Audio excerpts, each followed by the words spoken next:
자, 오늘 말씀은 하나님의 응답하심이 늦어도 너무 늦다라고 생각되어지고 그 응답에 대한 소망도 점점 사라질 때쯤 자, 오늘 하나님이 아브라함을 찾아오시는데 이 말씀을 통하여 우리가 어떤 부분에서 다시 우리의 마음을 새롭게 해야 하는지에 대한 말씀이 오늘 말씀에 대한 내용입니다. 혹시라도 오랫동안 기도하셨음에도 불구하고 아직도 언제쯤이나 이런 마음 가운데 심지어 이젠 포기해야 되는 거 아닌가라는 그런 마음들이 있으신 분들이라고 한다면 오늘 말씀을 통하여서 하나님께서 주시는 음성을 통하여 새 힘을 얻으시는 저와 여러분들 되시길 주님의 이름으로 축원합니다. 자, 첫 번째 1번 같이 한번 읽어볼게요. 다 같이 시작. 욕심을 버리는 것과 비전을 잃어버리는 것은 다르다. 자, 우리가 꿈에 대하여 이런저런 이야기를 할 때 나도 한때는 이라고 얘기하면서 과거에 아니면 어렸을 때 큰 꿈을 가졌던 그때를 종종 얘기를 합니다. 제가 어렸을 때만 해도 장래 희망이 뭐냐, 꿈이 뭐냐라고 한다면 대부분 대통령이요, 과학자요, 이런 얘기들을 많이 했던 것 같아요. 근데 어렸을 때 우리가 가졌던 꿈들에 대하여 어떤 특징들을 좀 생각을 해보면 굉장히 다양한 꿈들을 꾸게 되죠. 그리고 시시각각 바뀌어요. 언제는 이랬다, 언제는 이랬다 하면서 시시각각 바뀝니다. 그리고 대표적인 또 특징 중에 하나가 뭐냐면 일단 꿈을 어떻게 꿔요?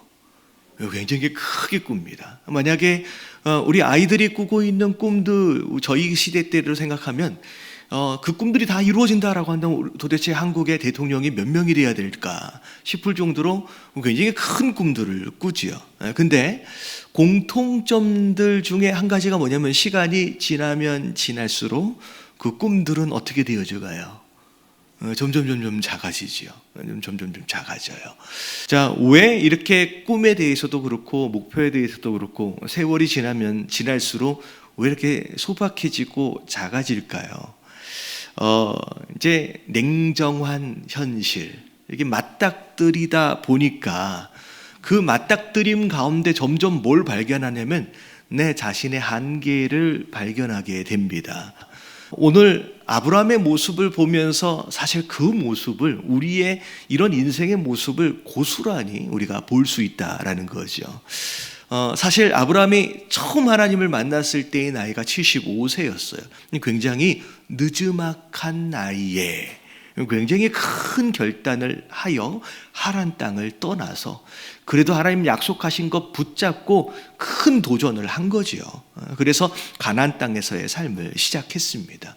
어떻게 보면 그 약속의 말씀 하나 붙잡고 굉장히 새로운 삶에 대한 도전을 과감하게 이제 경험하면서 여기까지 달려왔어요. 날은 살만한 땅도 얻은 것 같고요. 또 식구들도 굉장히 많아졌고요. 아시다시피 재물도 되게 많아졌어요. 그리고 나름 그 지역 안에서 영향력도 많이 생겼습니다. 먹고 살 만큼 이제 되었고 그리고 안정된 삶이 되었어요. 근데 다른 건 다 응답되어진 것 같고 다른 건 다 잘 되어지는 것 같은데 이상하게 이 문제에서만큼은 응답이 없어요. 뭐에 대한 문제예요? 자녀에 대한 문제예요.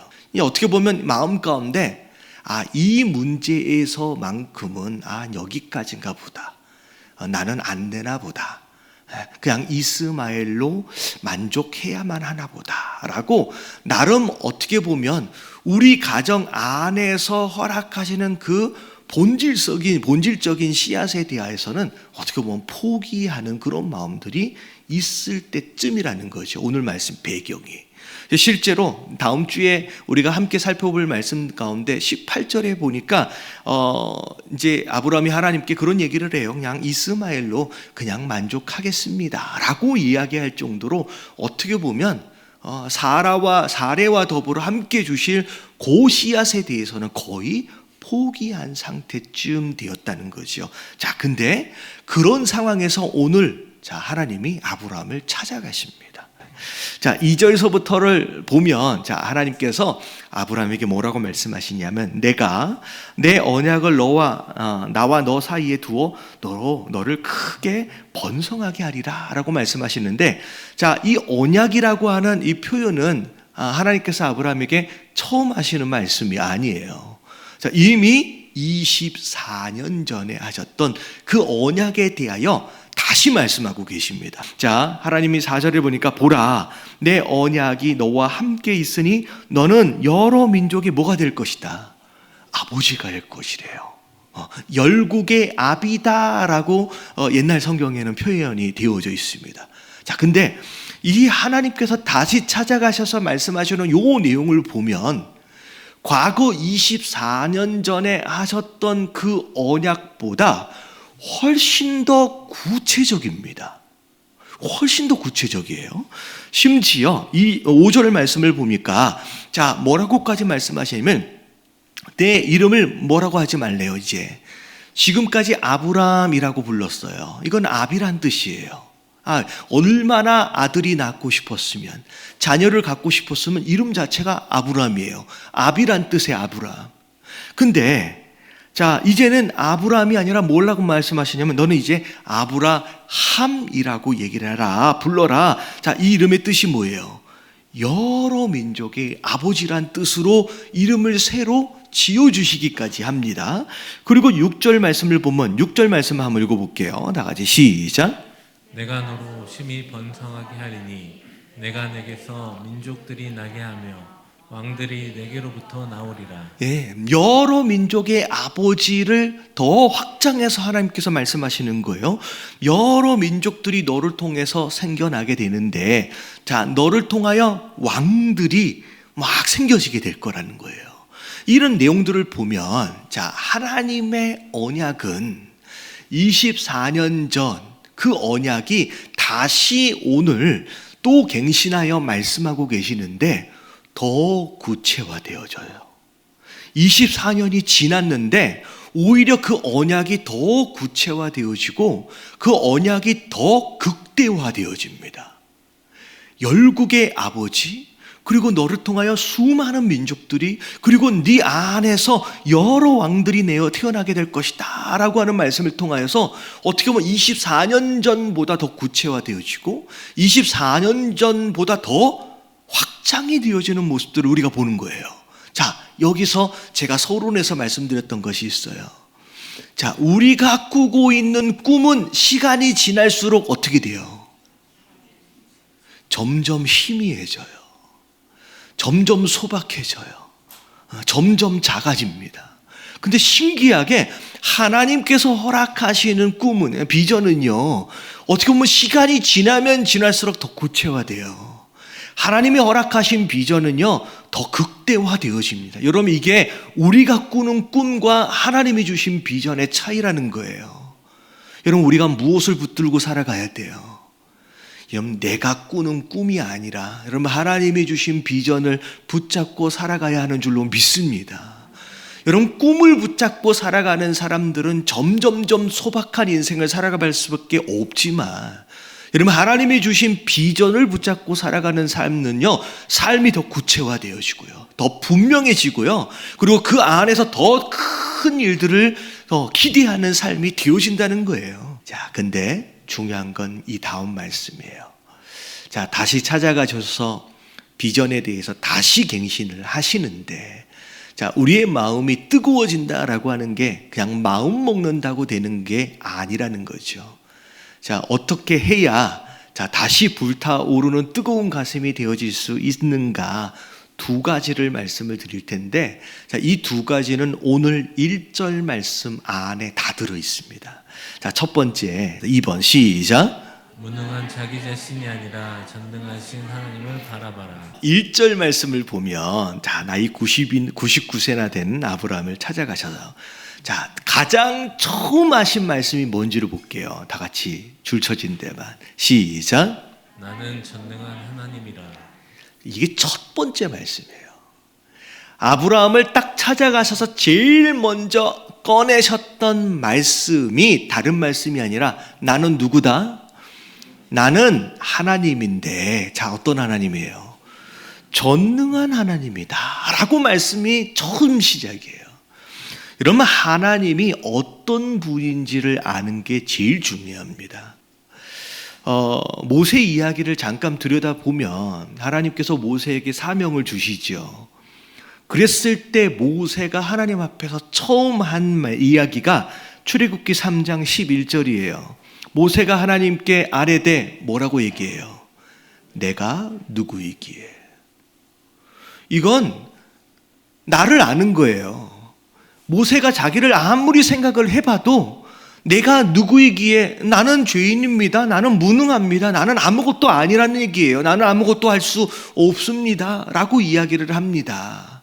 내가 누구이기에 라고 이야기하는 모세에게 하시는 딱 한 가지 말씀은 출애굽기 3장 12절 하나님이 이르시되 다 같이 시작. 이게 하나님의 대답이에요. 네가 이래서 저래서 할 수 있어. 네가 조금만 노력하면 괜찮아 라고 모세에 대해서 말씀하시는 게 아니라 오히려 뭐에 대해서만 말씀하시냐면 내가 너와 함께 있지 않느냐라고 하는 대답으로 정리가 돼요.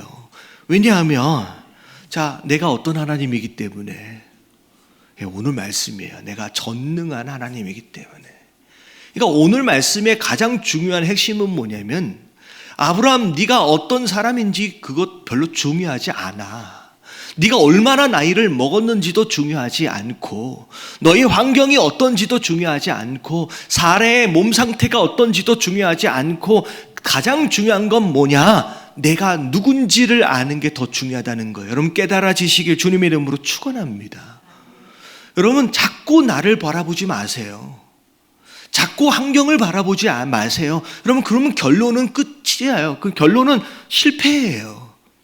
오늘 하나님 말씀하시는 게 뭐냐면 너도 아니면 환경도 아니라 내가 누군지에 집중하라는 거예요. 여러분 그게 믿음인 줄로 믿습니다.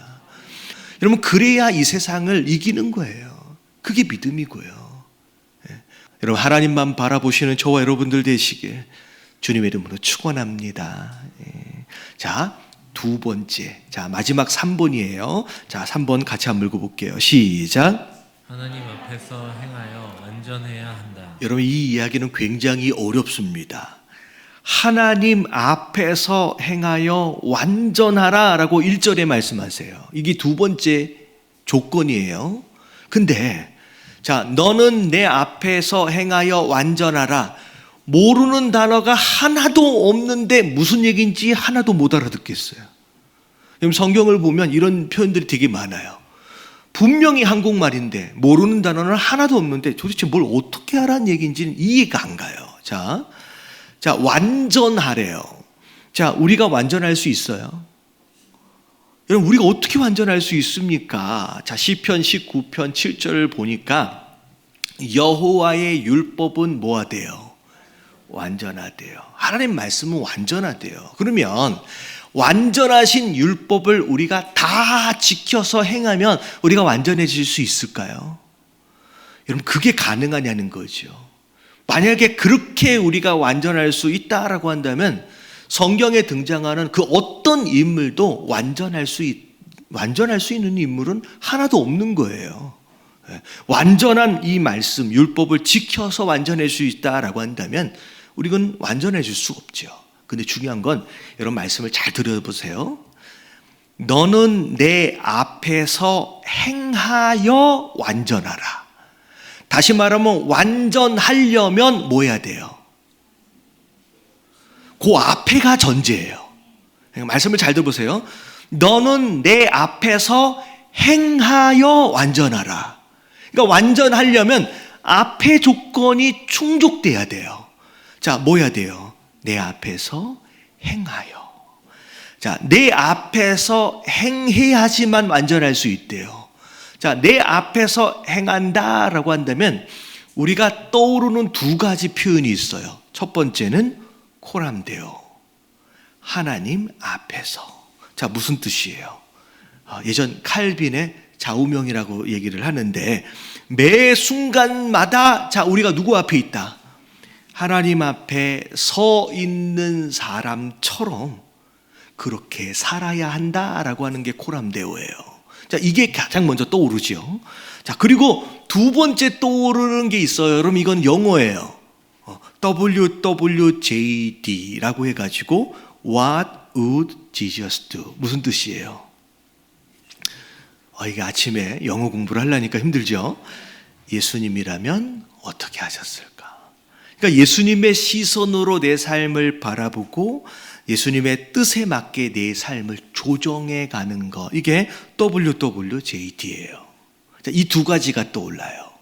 자, 근데 하나님 앞에 코람데오처럼 하나님 앞에서 내가 마치 서 있는 것처럼 살아간다. 예수님이라면 어떻게 하셨을까라고 한 번쯤 생각하면서 그렇게 살아간다. 자, 이렇게 살아가면 우리가 완전해질 수 있을까요? 여러분, 이게 이렇게 해야 완전할 수 있다라고 한다면 여러분, 복음이 아니죠. 여러분, 우리의 노력으로, 우리의 결단으로 우리가 완전해질 수 있는 게 아니에요. 그러면 내 앞에서 행하라 라고 하는 이 표현이 어떻게 적용이 되어져야 올바른 적용일까? 여러분, 이 내 앞에서는 뭐라고 표현이 되어져야 적당한 적용이 되냐면 내 안에서로 바꿔서 적용을 해야 돼요. 자, 말씀을 끝까지 한번 들어보세요. 자, 내 안에서라고 하는 표현이 신약 성경 어디에서 나와요? 무슨 비유에서 나와요? 포도나무하고 가지하고의 표현이 나와요. 자, 요한복음 15장 5절부터 7절까지의 말씀. 자, 제가 왜 내 앞에서를 내 안에서로 바꿔서 적용을 하라고 말씀을 하시냐면, 제가 말씀을 드리냐면 끝까지 한번 들어보세요. 자, 5절부터 7절까지를 한번 읽어볼게요. 시작. 나는 포도나무여 너희는 가지라. 그가 내 안에 내가 그 안에 거하면 사람이 열매를 많이 맺나니 나를 떠나서는 너희가 아무것도 할 수 없음이라. 사람이 내 안에 거하지 아니하면 가지처럼 가지의 온전함은 가지 스스로는 절대로 이루어낼 수 없습니다.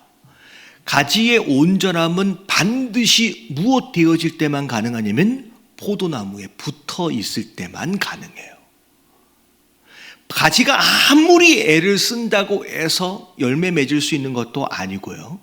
가지가 아무리 노력한다 하여서 스스로 생존할 수 있는 게 아니에요. 그냥 딱 한 가지예요. 가지의 온전함은 그냥 나무에 붙어 있는 것밖에 없어요. 근데 신기하게 나무에 붙어 있는 것만으로 이제 온전함을 이루어 갑니다. 그때부터 생존을 비롯해서 무엇이 맺어지기 시작해요? 열매가 맺어지기 시작해요. 그러니까 우리가 성경에 대하여, 복음에 대하여 우리가 이야기를 할 때 우리가 무엇인가를 열심히 노력함으로 스스로 생존한다, 우리가 무엇인가를 열심히 노력함으로 스스로 열매를 맺는다, 여러분, 이건 복음이 아니에요. 가지가 스스로 할 수 있는 게 아니에요. 가지의 온전함은 딱 한 가지만 충족되면 돼요. 그분 안에요.